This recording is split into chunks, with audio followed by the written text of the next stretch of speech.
Hello बच्चों, let's read the question. So question says that a cylinder fitted with a movable piston contain a liquid water in equilibrium with the water vapor at 25 degrees Celsius.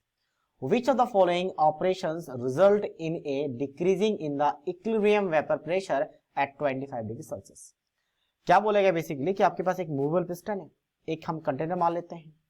तो एक container बनने की cylinder है, उस cylinder में आपके पास एक movable piston है जिसको हम मूव कर सकते हैं। पिस्टन को ऊपर नीचे मूव किया जा सकता है, और पिस्टन अगर मूवेबल है तो जिसके मतलब आपके पास इसके अंदर जो प्रेशर है उसको डिक्रीज इंक्रीज किया जा सकता है।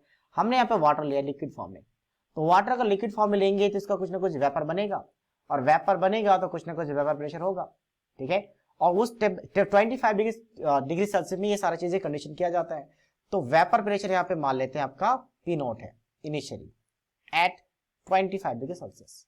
अब इसमें क्या हो सकता है, अब हमें यहाँ पे देखना है कि आपके पास कौन सा है जो क्या करेगा, डिक्रीज करेगा इक्विलिब्रियम वेपर प्रेशर को। तो पहला ऑप्शन देखते हैं हम लोग। तो बेसिकली सबसे पहला ऑप्शन क्या है कि moving the piston downwards for the short time. क्या इससे कोई फर्क पड़ेगा? अब देखो, वाटर जब वेपर बनता है, वाटर लिक्विड में रहा होगा, तो वाटर जब लिक्विड में है और इसका वेपर बन गया, यानी कि वाटर आपके पास इस फॉर्म में गैस में है, तो इस टाइम इसके लिए हम डिफाइन करते हैं केपी। तो केपी क्या होता है? केपी सिर्फ और सिर्फ टेम्परेचर पर डिपेंड करता है, दैट इज दैट ये किसके इक्वल हो जाएगा? तो प्रेशर ऑफ H2O सिर्फ गैस के लिए डिफाइन होता है। तो अगर हमने स्मॉल टाइम के लिए, शॉर्ट टाइम के लिए, शॉर्टेस्ट डिस्टेंस अगर इसको हमने यहाँ पे क्या किया, मूवेबल को डाउनवर्ड पुश कर दिया, तो अपने आप वो प्रेशर उसको ऊपर लेके जाएगा, तो उसमें आपका वेपर प्रेशर डिक्रीज नहीं होगा। हाँ, आप ऐसे सोच सकते हो कि अगर ऊपर से प्रेशर लगा के अगर हम लगा के हम उसको वैसे ही रखे तो होगा, बट अगर उसको प्रेशर लगा के हम बाद पे छोड़ दे तो अपने आप क्या होगा, ऊपर चला जाएगा। दैट मीन्स पहले ऑप्शन से कोई फर्क नहीं पड़ेगा। सेकेंड ऑप्शन क्या है कि removing small amount of vapour. अगर आपने थोड़ा सा वेपर रिमूव कर दिया तो रिएक्शन अपने आप फॉरवर्ड चला जाएगा, और जितना प्रेशर था उतना प्रेशर को मेंटेन कर लेगा, क्योंकि केपी डिपेंड करता है आपका टेम्परेचर में।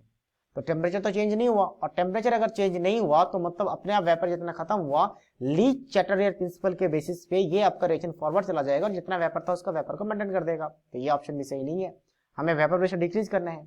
नेक्स्ट क्या, removing A small amount of a liquid water.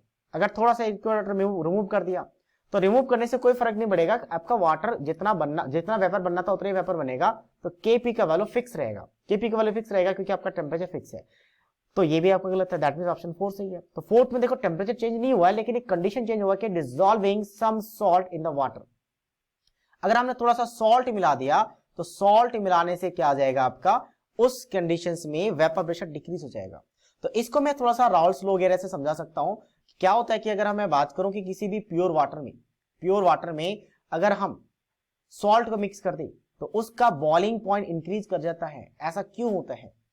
क्योंकि अगर हम बात करें बॉइलिंग पॉइंट कैसे डिफाइन करते हैं, तो बॉइलिंग पॉइंट डिफाइन करते हैं कि vapour pressure of that liquid जब एटमॉस्फेरिक प्रेशर के इक्वल हो जाता है, PATM एटमॉस्फेरिक प्रेशर, तो जो जिस टेम्परेचर में vapour pressure liquid atmospheric pressure के इक्वल हो जाता है तो वाटर वो लिक्विड बॉइल करना स्टार्ट कर देता है। लेकिन अगर हमने सॉल्ट मिला दिया तो वो हायर टेम्परेचर पर बॉइल होता है। इसका मतलब क्या है? इसका मतलब उसका वेपर प्रेशर उस टेम्परेचर में कम हो चुका है, तो हमें टेम्परेचर को इंक्रीज करना पड़ता है ताकि उसका वेपर प्रेशर फिर से एटमॉस्फेरिक प्रेशर के इक्वल हो जाए। तो इसका मतलब वहां पे क्या हो जाएगा, वेपर प्रेशर डिक्रीज हो जाएगा without any condition changing of KP value. तो वहां पे क्या होता है, आपका वेपर प्रेशर डिक्रीज करता है, तो वहां पे कंपोजिशन चेंज हो जाता है, इसकी वजह से होता है। तो that means option D is the right answer of this question. So I hope you understood it well. All the best.